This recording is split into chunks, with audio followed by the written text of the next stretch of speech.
काय होतं? लय महाग लागते बघा. तुझी आणताय का? ते नाही 10,000चे तरी फटाके असतील. 10-10,500चे एवढे फटाके आणतात. एवढे आणले एवढ्या रात्री आलता का तू माझ्याकडं? माझ्याकडे कोण आलतं मग?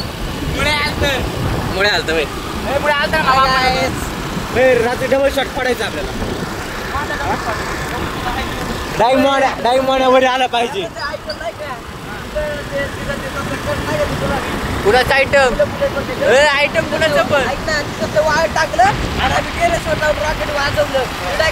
वाळ टाकलं नाही शर्टून शिरलं आम्ही असलं आम्ही पण नाही का महाराष्ट्र बोललं का मोठं आम्ही असलं सुटून खाली पळालो नाही का. त्याला भाडं देत नाही. सकाळी आम्हाला विचारलं तुम्ही पडत होतो आम्ही म्हणलं आम्ही खाना आम्ही खाली पडत होतो हल्ला जायचं ना तुझ्या गाडीत तर फोडायचं. काही जास्त सगळा खर्च तेच करतोय आणि मुळे त्याने समोर पाहिलं म्हणून आम्ही गप्पे नाही आम्ही त्याचा दूध फोडा असतो. त्याची खोलून मारले असते. त्याची खोलून मारले असते.